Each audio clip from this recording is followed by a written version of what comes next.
The flower's dying. It needs water.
William Bishop's blood is much more unstable than human blood and shows extensive mutation. But this is not what happened to me. I must keep on searching. The sun is about to rise. I can feel it. I'll continue tomorrow night. I have so much time now.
If I'm to stay here until my research is complete, I'd better learn to hide my true nature from the mortals. But what about my thirst for blood? I don't want to make wait, Doctor. I've patiently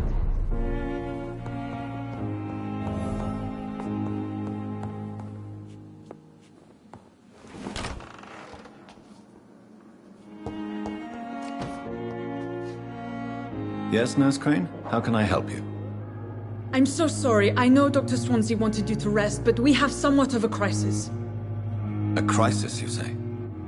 Our supply of antiseptics is nearly depleted. I was hoping there was another box up here, but...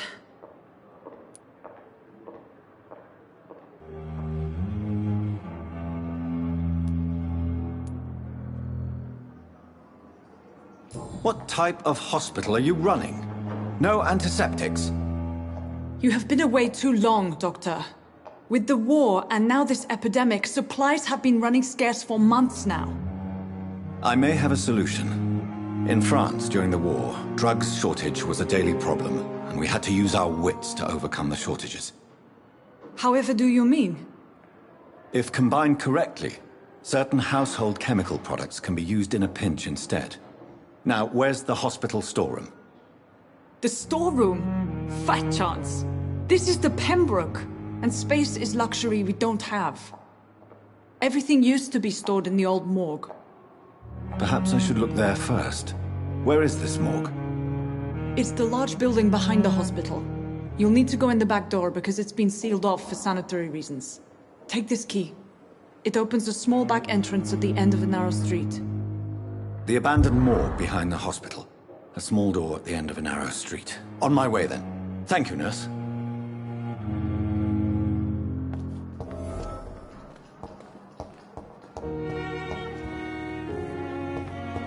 It's locked, all right. It's locked, all right.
It's locked.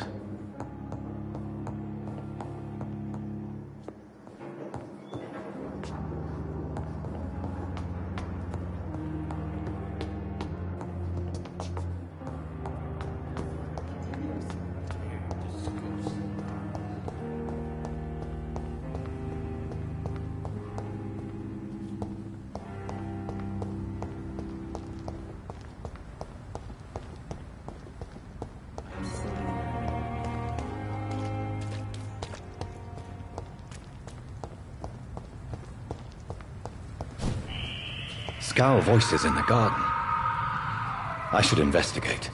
If they were to find somebody.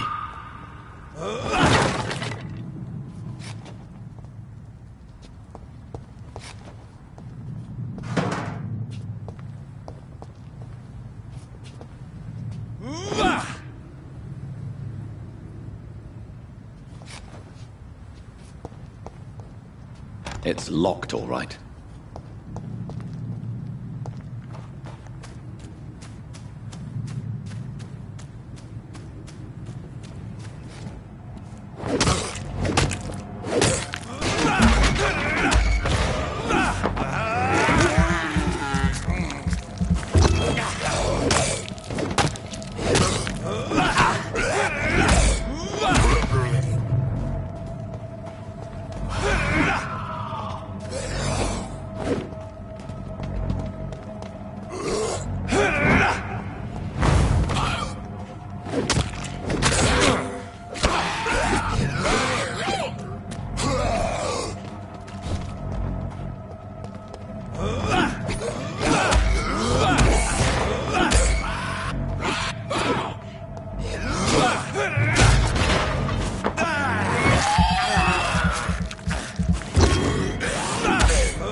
I cannot enter.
Similar to the infected William Bishop.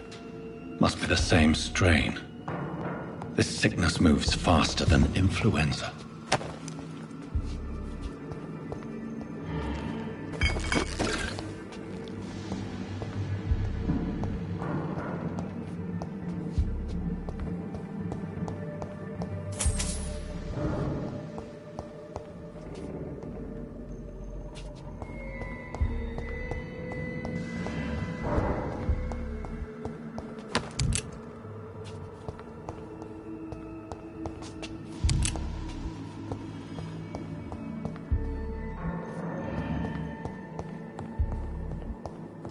This key will surely grant me access to the basement.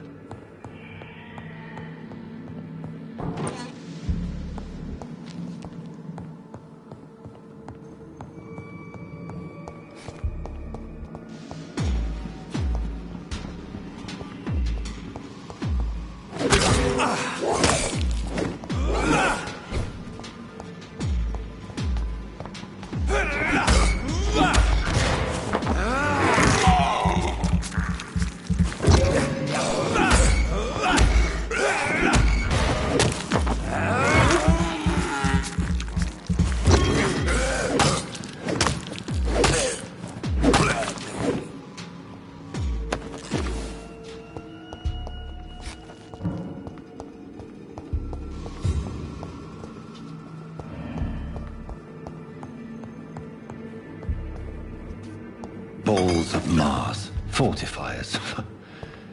As popular as they are ineffective.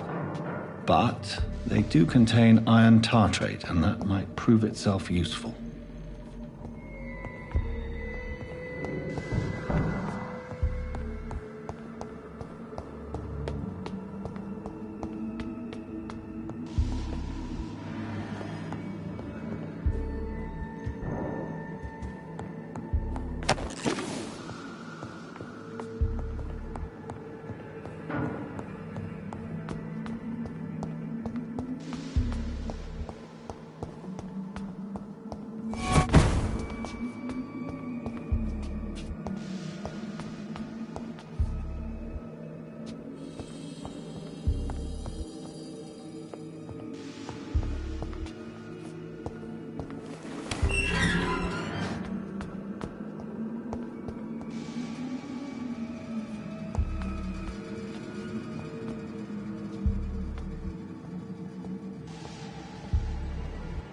These scowls feed from corpses and the husks of animals. They're not overblown.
It's locked.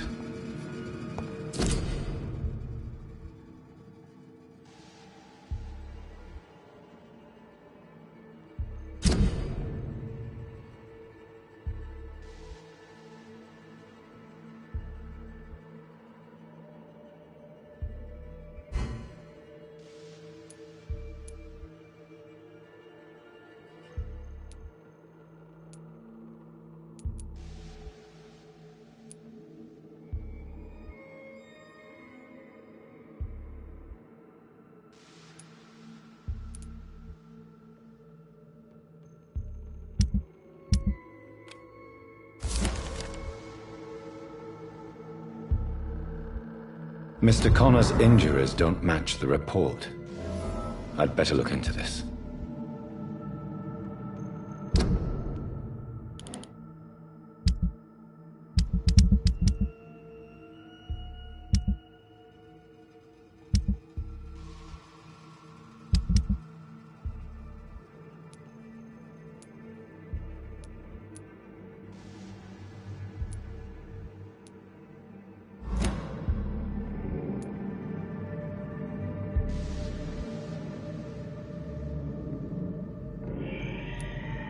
The chest was originally opened to perform the operation. The sutures are clean, but the chest has been reopened.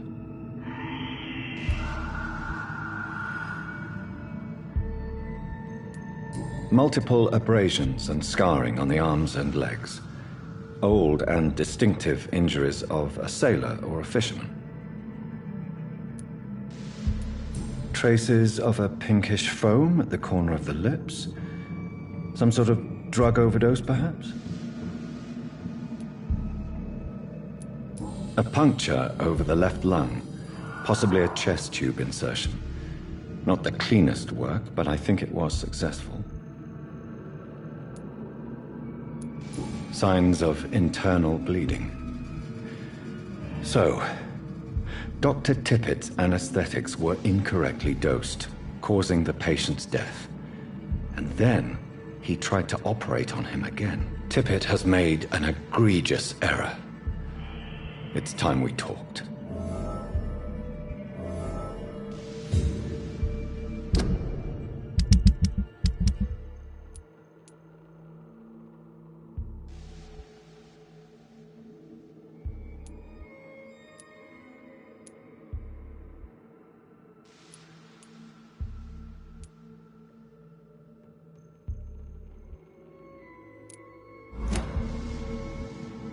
Tippett has made an egregious error. It's time we talked.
It's locked, all right.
Skals can be so ferocious.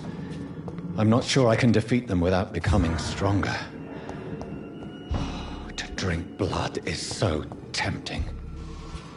Sodium hypochlorite. Dangerous to administer, but efficient.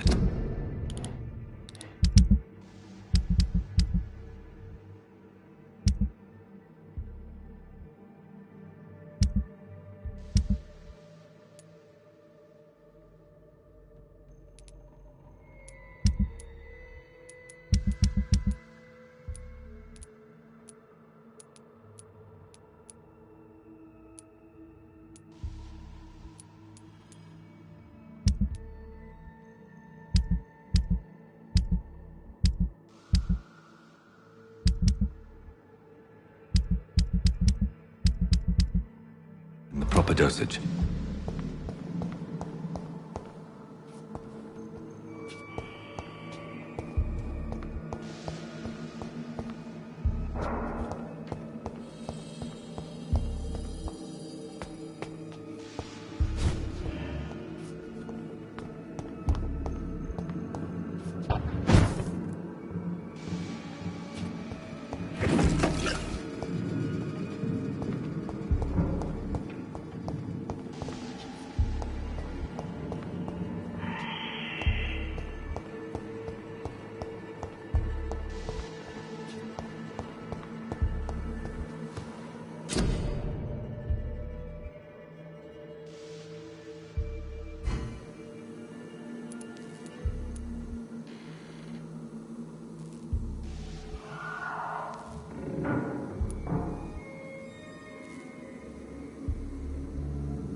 It's locked, all right.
the right to disapprove of our methods, and you will... Finally, you've returned, Doctor. Did you find anything of value? Yes, nurse. You've worked your first miracle, Doctor. Now, this patient here needs immediate treatment. Duty calls. When the storm has passed, I'll show you how to mix the remedy yourself with the same basic ingredients. Many thanks, Doctor. When you've finished, you ought to report to Dr. Swansea in his office. He's been looking for you. Seemed pressing.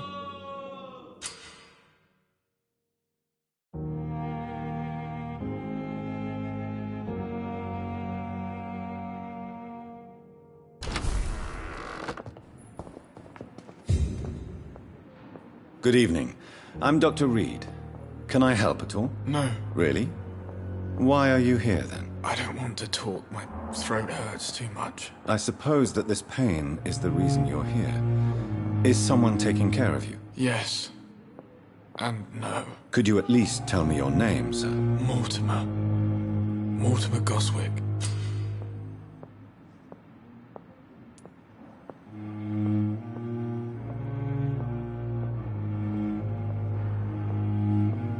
Do you need any help? I'm afraid I may, sir. I don't mean to be a burden. You are not a burden, sir. Healing you is my responsibility. And you have my gratitude for that.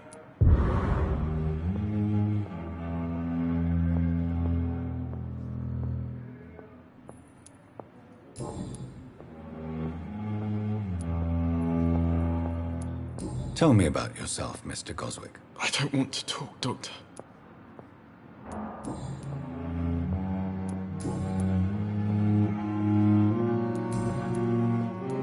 I have to go now, sir.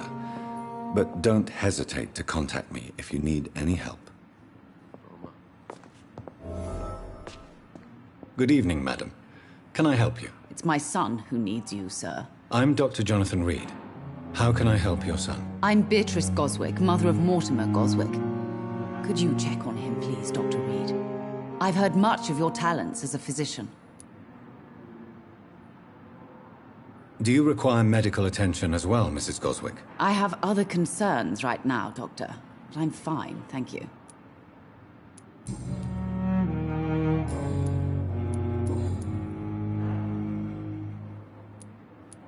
What do you think of your reception here? Any complaints? I have had the uttermost reservations about this hospital since we arrived. But we had no other choice, considering the state of emergency. Is there something in particular that's bothering you? Some of the staff were not especially welcoming. I suspect they're not accustomed to dealing with patients of such social standing.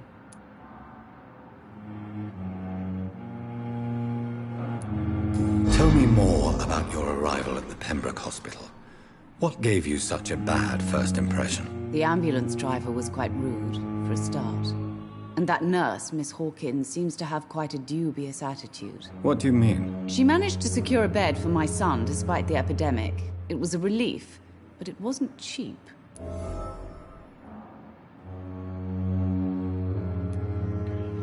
She charged you for a bed? Yes, and I paid without question, considering the urgency of the situation. I share your concern, Mrs. Goswick. Be sure that I'll talk to the people involved. I don't expect compensation, Dr. Reed. But I'm aware such behavior would not be tolerated in other hospitals.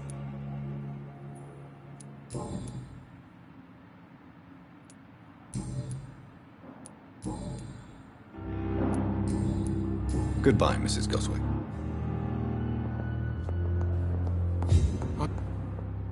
Good evening, Mr. Goswick. How are you? I'm okay. Why did your mother have you hospitalized here? She seems convinced this is a bad hospital. My mother just wants the best for me. She won't rest while I'm here. She'd go all the way to hell and back to help me. Is your mother bothering you? As your doctor, I can ask her to leave you alone if you would prefer. That's tempting, Doctor.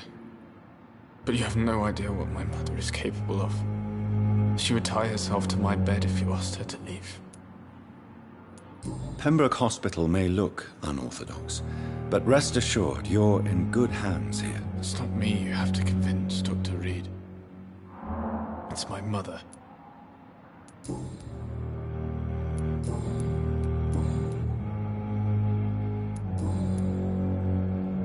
I have to go now, sir. But don't hesitate to contact me if you need any help. I'm all right. Don't waste your time with me. You always knew the words to calm the children, Ellen. As for me,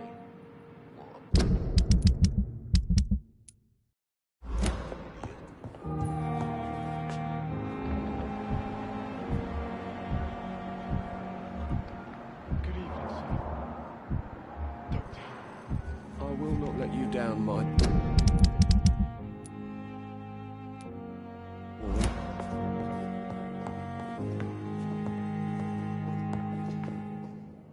Good evening, sir.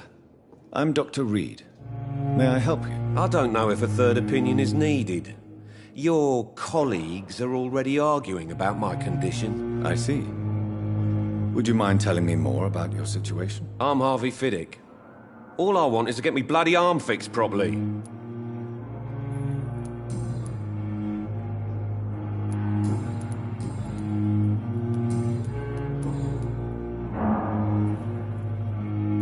Tell me about the doctors who are arguing about your case. Strickland and Aykroyd.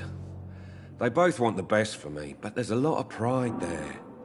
Doctors are no different from carpenters, it seems. What do you mean? I often had professional arguments with rivals on a building site. Difference is I disagreed about wood and nails, not flesh and bones. Tell me about yourself, Mr. Fiddick. I'm just a regular guy waiting to get his arm fixed, so I can return to work and to my family. I was more curious about what you were doing before being hospitalized. I'm a carpenter, and a good one too. But that means I need both arms to feed my family, Dr. Reed.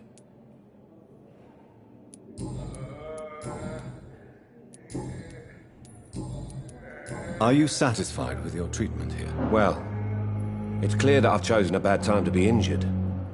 Forgive my bluntness, but you seem overwhelmed by cases of the flu. I won't lie to you about it. I'm afraid we are. Are you sure you don't want to operate yourself, Dr. Reed? I have the feeling you're very capable. And your colleagues seem to think so too. In other circumstances, you would be right. But for now, I don't think I can take on the responsibility. My apologies.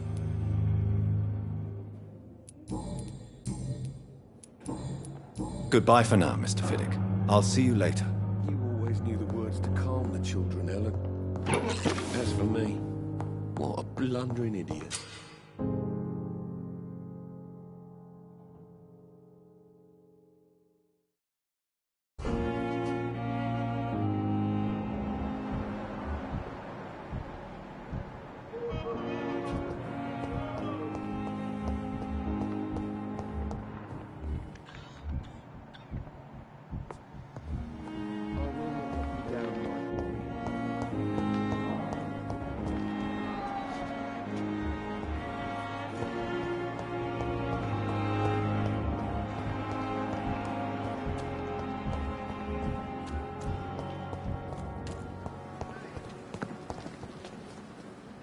Good evening, Milton. Good evening, Doctor. Still trying to save lives?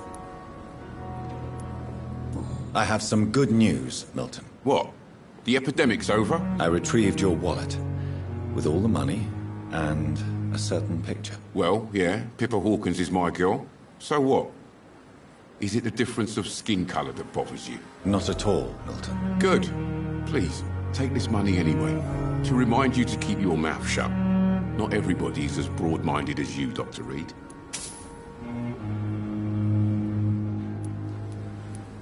I'd like to see your goods. Wise choice, Dr. Reed. A reliable gun is what everybody needs these days.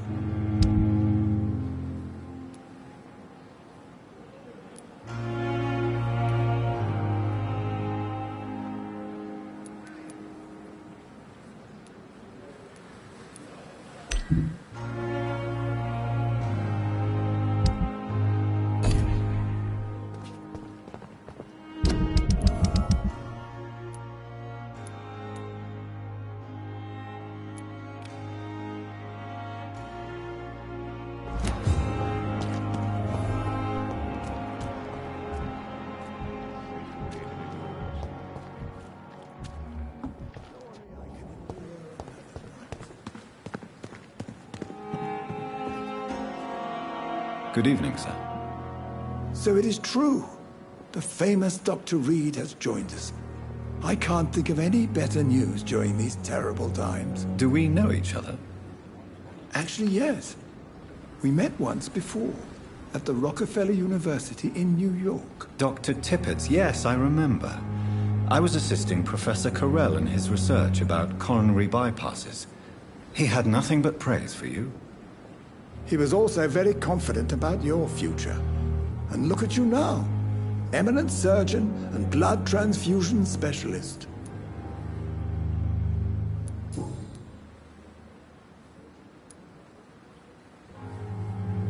Corcoran, I want you to tell me about Mr. Connor. How did he die? What happened? He was my patient. He died because of my mistake. That's the blunt truth. Who was this patient? I don't know. Some sick man from the docks, maybe a fisherman. I had no time to talk with him. No one claimed a body. What was the nature of the mistake? It was a twofold error. My diagnosis was wrong, and the administered dosage was too strong. Why not stop practicing? Are you mad? I killed that man, I admit it, and it won't happen again. I have saved so many lives since then.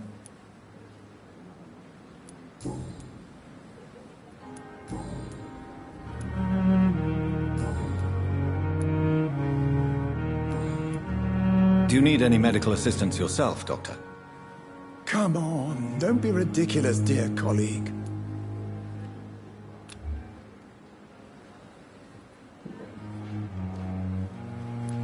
Goodbye, Dr. Tippett.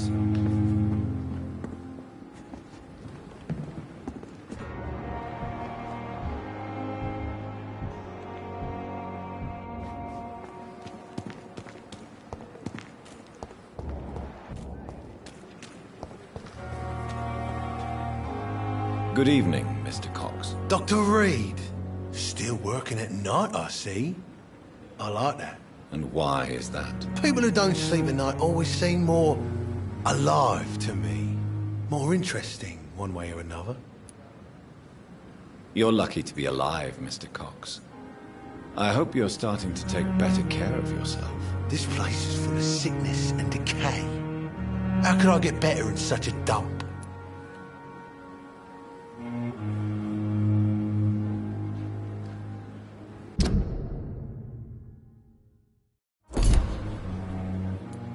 I will see you later. I'll leave you for now, Mr. Cox.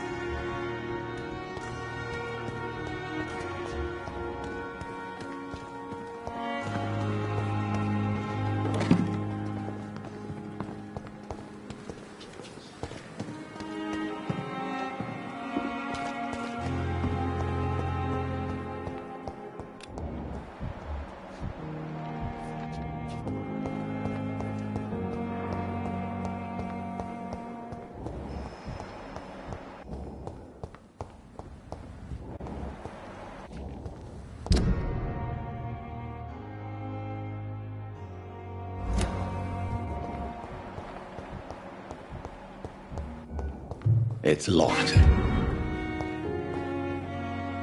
Good evening, nurse. Good evening, Doctor. I don't think we've been introduced yet.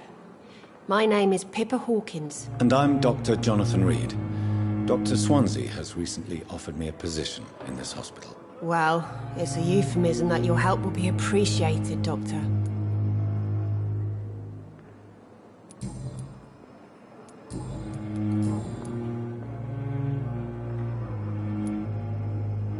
Pippa, I know you're very close to Milton Hooks. Yes?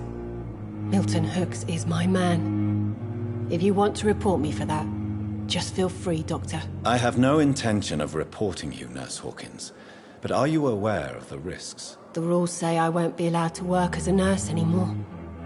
But here at the Pembroke, We break rules all the time. Is he worth the risk? Hey, I'm no perfect woman, and Milton is not the finest bloke. But we do our best to get by. That's all any of us can hope for nowadays.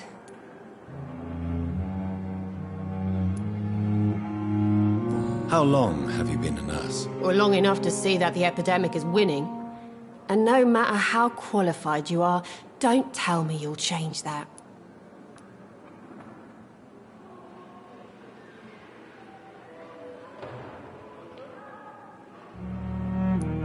You'd be surprised what dedication can achieve, Nurse Hawkins. In medicine, sometimes we're just a test result away from a miracle. Sorry, Doctor. I don't want to sound bitter, but I'm just too tired to give a pep talk like Nurse Brannigan.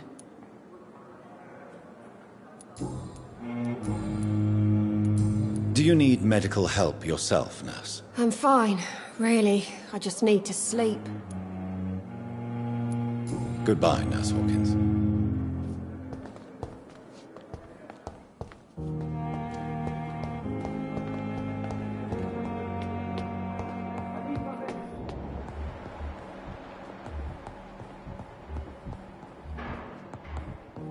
It's locked.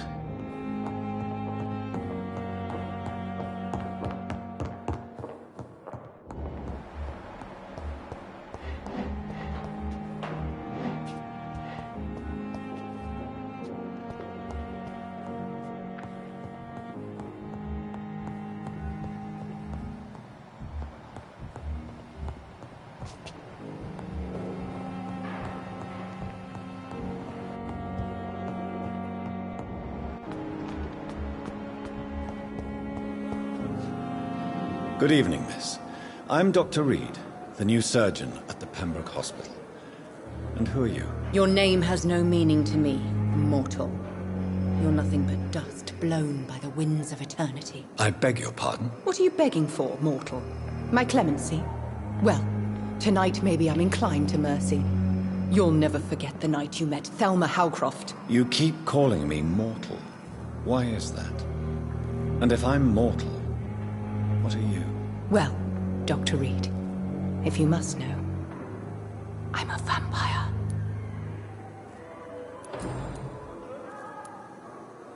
Who are you really, Miss Howcroft? I mean, apart from being a vampire. Is that not enough for you, puny mortal? What do you require? Proof of my powers? I'm curious to know who you were before becoming a vampire. It was such a long time ago, I don't remember. Centuries of unholy life can have strange effects on one's minds, you see?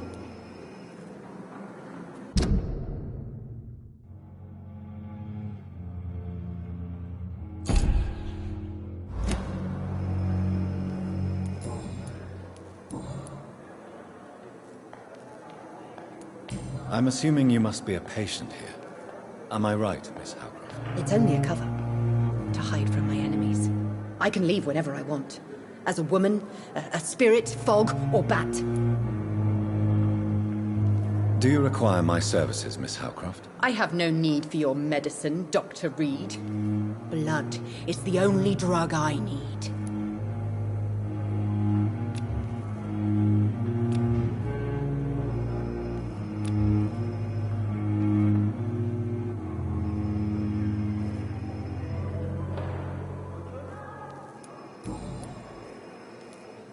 And why do you believe you're a vampire? I don't need to believe anything. It is what I am. It is what I feel within this hollow shell of flesh.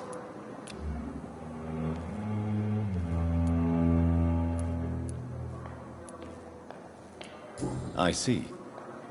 Have you ever heard of Cotard syndrome, Miss Howcroft? Never. It's a mental illness discovered by a French neurologist named Jules Cotard. The affected patients are delusional. They believe that they are putrefying, that they are dead, a ghost or a ghoul, or in your case, a vampire. Delusional, you say? Oh, sad and petty mortal. You can't even begin to understand the concept of immortality. And you think it is I who am delusional. Please, describe to me how you feel. What is it like to be a vampire. I can hear my body crumble from the inside as my flesh cracks and fades. I sense the last pulse of postulant blood within my drying veins. I need new blood.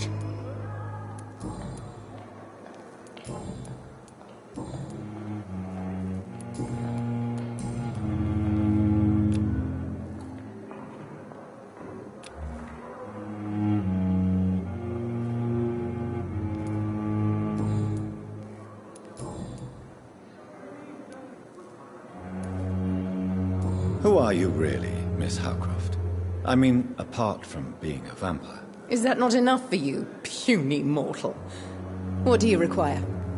Proof of my powers? I'm curious to know who you were before becoming a vampire. It was such a long time ago, I don't remember. Centuries of unholy life can have strange effects on one's minds, you see?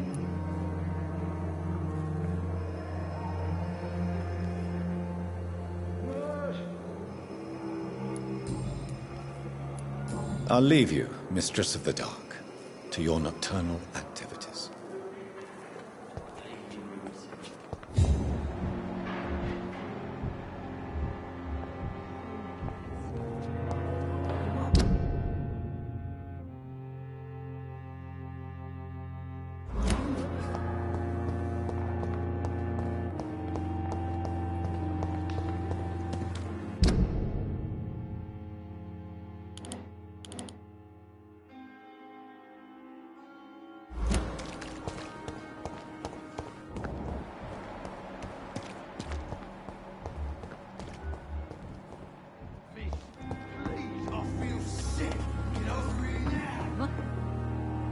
Good evening, nurse. I'm Dr. Jonathan Reed, the new surgeon here at the Pembroke. Dr. Swansea has already told us about you, sir. I'm Nurse Gwyneth Brannigan. Welcome to the Pembroke Hospital. Did he really? It's a good thing I wasn't hoping to keep a low profile. All members of staff have already read about your new blood transfusion technique. Dr. Swansea made sure of that. I see. Well, I'm a little surprised. But I suppose I'll just have to deal with this unexpected notoriety. You must know, blood transfusions are Dr. Swansea's primary subject of research. He is convinced it is the future.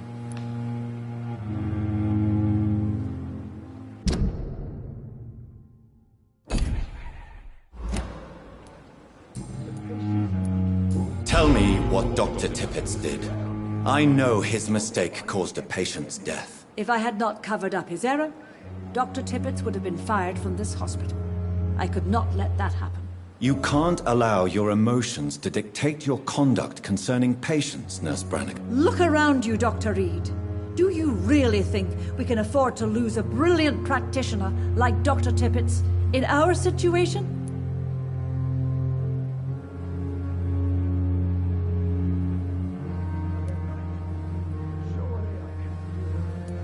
I can't say I approve of what you did. But as a field surgeon, I know that some situations require you to bend the rules. I'm not proud of what I've done, but to contain the epidemic must be our priority, so we can't afford to lose Dr. Tippett's. I've decided that I won't reveal Dr. Tippett's, shall we say, misdemeanor. I'm so glad you share my point of view. Dr. Tippett's is a brilliant practitioner. We most definitely need his know-how. I hope you're right. This is a huge risk we're taking. Dr. Tippett's must regain his confidence. Please, keep this decision between you and me. He doesn't need to know you've found out.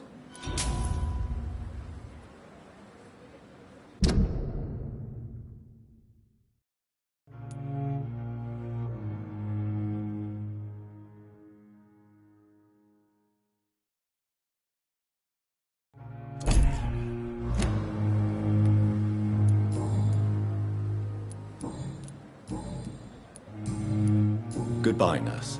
Call me if you need assistance. The patients are not fools. They know we are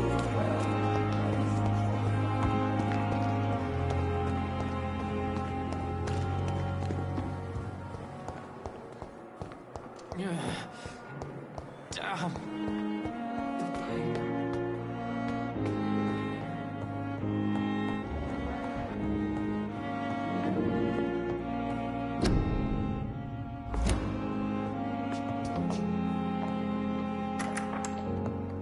Please, Jonathan, come in.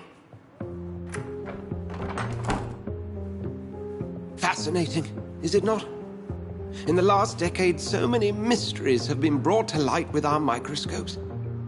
The human body, biology's penultimate frontier. The more we explore its boundaries, the less we're able to trace a clear line between life and death. You, my friend, have a foot in both countries. The view must be vertiginous. It's at least as vertiginous as chatting about vampires with you, I would say. This must be all so new to you. This area of town, the hospital, a brand new life. How stimulating it must be. I wish I could share your enthusiasm, Dr. Swansea, but my condition defies scientific categorization. Undead? Unalive? Immortality defies logic. I cannot express my thrill at this serendipitous turn of events. The world's most eminent specialist in blood transfusions, a vampire. One might say a gift from heaven.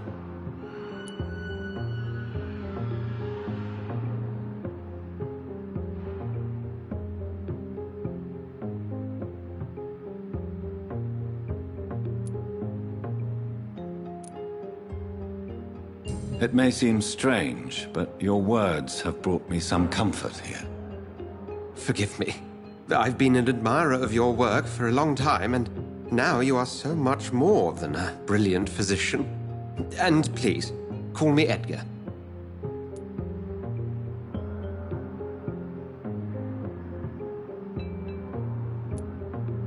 I'm not some doe-eyed student, Edgar. I understand we both have something to gain from this relationship. Very well. I have a task for you, Jonathan. Something that will require all your newfound skills. Please, go on. The Pembroke only survives through the generosity of our benefactors. Unfortunately, our main donor has found herself in a bit of a bind. Now, if you could help her out... A spokesman or politician is what you need. That's not my calling. And until I come to understand what has happened to me, I require discretion. Discretion is in order, Jonathan. Lady Ashbury has recently received rather indelicate correspondence that, if revealed, would jeopardize her position. And you would like me to eradicate this threat? By the stole, of course not. I would just like you to pay her a visit. Her ladyship is certainly near the tents outside, tending the sick. You can't miss her. Look for someone impossibly delicate. Accepted. I'll see what kind of trouble Lady Ashbury is in.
Safer than anywhere else in the East End.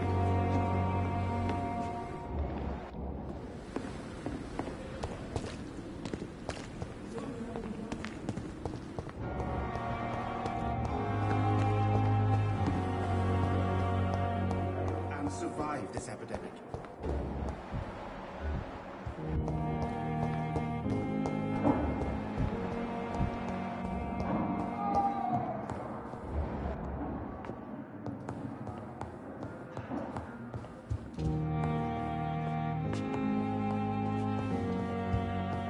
I will not let you down, my boy.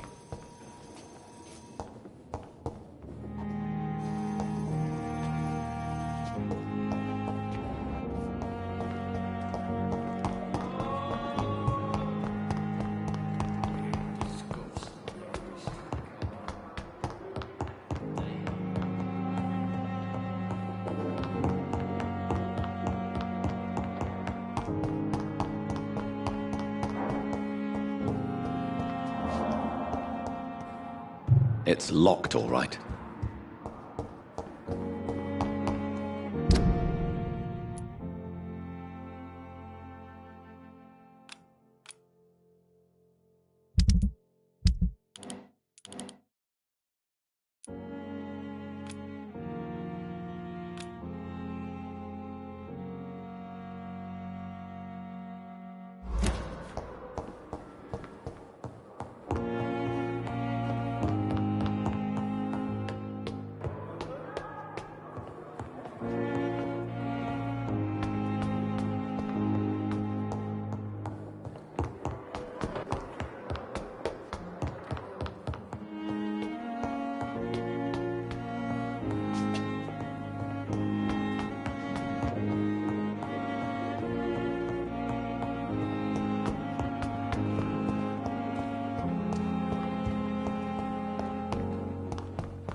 Hey, Doc. You're lucky to be alive, Mr. Cox. I hope you're starting to take better care of yourself. This place is full of sickness and decay. How could I get better in such a dump?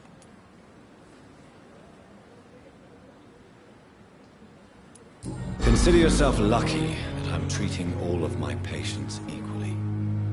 But don't push your luck. Don't play the innocent with me. I'm sure you have good reasons to act this way. And also weaknesses that can be exploited.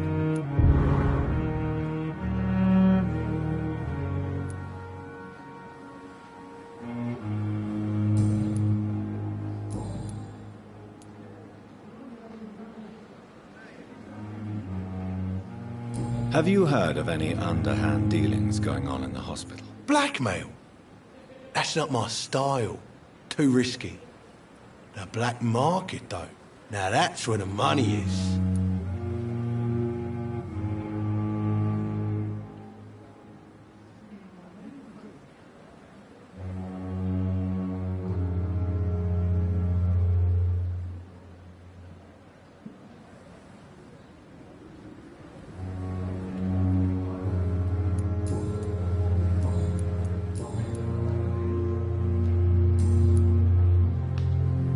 I'll leave you for now, Mr. Cox.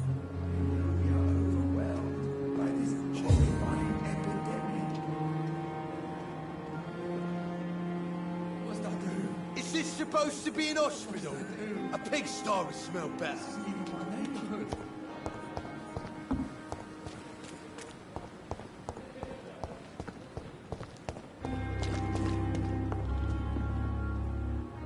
The flu took my dear wife, Emily. I take comfort knowing we'll soon be together again. Mr. Rainfield, that's no way to talk. You're in good hands here, and we'll be up again soon enough.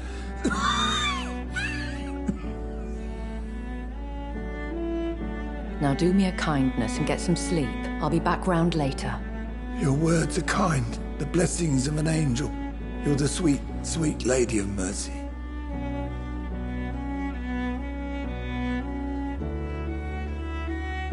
Good evening, Dr. Reed. It's a pleasure to see you again. You seem surprised. Dr. Swansea has brought me up to speed concerning your recent appointment to Pembroke Hospital. You're a the lady who saved me that night, before vanishing into thin air. I remember you from the pub with Dr. Swansea. Indeed. Allow me to introduce myself formally this time. My name is Lady Ashbury.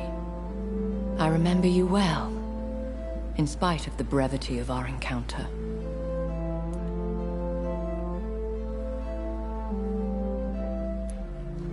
Apologies.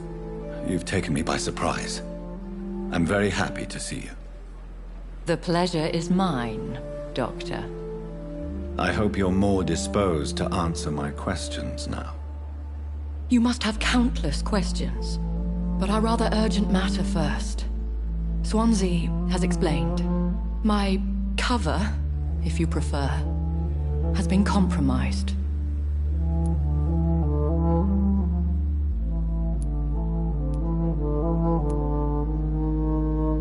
Dr. Swansea has commissioned me to be your agent in this matter. You could start by explaining what's amiss. These past insufferable weeks, I've been the victim of extortion. I've made a first payment, but the blackmailer grows greedy. I must refuse his most recent demands.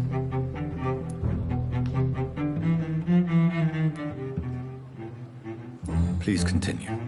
Every detail is essential. I'm your man. My embarrassment in this matter is eclipsed only by my shame at having put the hospital at risk. The threat from our anonymous scoundrel is clear. A list of dates. My visits coinciding with the dates of suspicious patient deaths due to massive blood loss. Is it true? Now aren't you the blunt one? Excuse my impertinence, Your Ladyship. This is not an interrogation. I assure you that this line of questioning is in your best interest. In all honesty, I'm not simply a patron to the hospital. My visits serve a dual purpose. Dr. Swansea has been treating my condition with a revolutionary technique of blood transfusion. It seems you are a specialist in the domain. I'll take care of it. Do you know where I should start? If that was the case, I'd settle the matter myself. You could talk to our local gossip, Harriet Jones. Not a pin drops here without her hearing about it. I'll meet that woman now. My life, as others know, is in your hands, Dr. Reed. I'm sure of your discretion, but I do fear your powers of persuasion will be put to the test. When this is resolved, I'll be your obligé. I'll answer all questions in regards of your condition.